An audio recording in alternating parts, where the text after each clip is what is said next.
Samsung officially introduced Expert RAW, but what exactly is Expert RAW? What makes it so special and why is everyone on Twitter talking about it? All of these questions we will cover in this video. Maybe the UI will change in the future, but this version I've installed right now, I want to show you. So what is Expert RAW? If you already know what it is, just skip this part and jump to the benefits of Expert RAW. Expert RAW is a camera app, but you can have more control over it. Set the exposure, the ISO, the focus, or the white balance. And if that sounds familiar to you, then you probably know the Pro mode in the stock camera app. The Pro mode also has these options, but in Expert RAW you can use all lenses on your phone. Later we will talk more about the differences between the Pro mode and Expert RAW.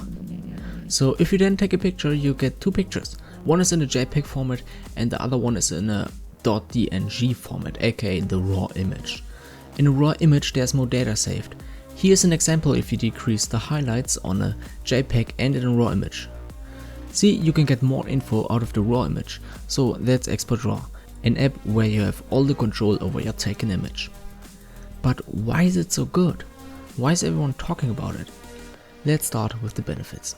Yes, the HDR on the Expert RAW is brilliant. It works so well and it's so aggressive, which is real nice.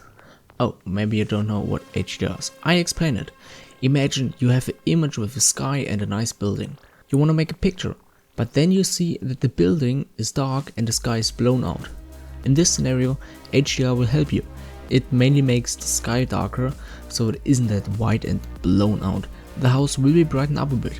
Usually it just brings down the highlights and won't change the dark areas that much.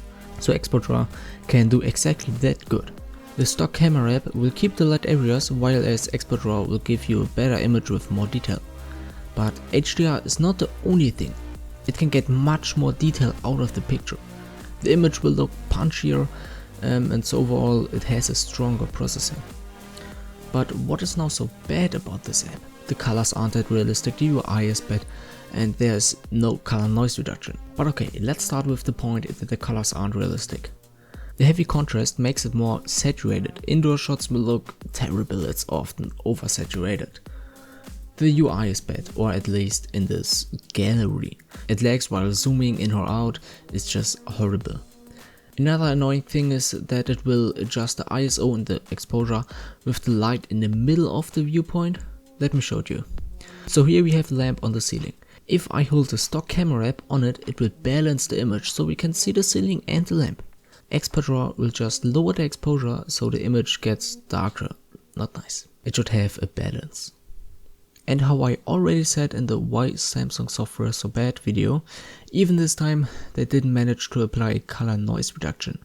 Lightroom will fix it again, but it's quite annoying with night shots. As being said, let's jump to the night photos. So Expert RAW will take longer when taking a picture. I think it kind of works like night mode in dark scenarios. So it's not only that it will expose for a long time, it also will apply a night mode processing. Nice. The noise reduction is great, but how I said, a color noise reduction would be nice. Okay, but why should I use Expert RAW? I have a built-in Pro mode. Yes, but a Pro mode doesn't have all of this processing. No HDR, no noise reduction, or not this kind of night mode thing. And an important fact is that you can't use all lenses within Pro mode. Probably not until One UI 4.1. Yep, and that's again. Now you know everything about Expert RAW, why it's good and what can be improved. Hope you learned something, and bye!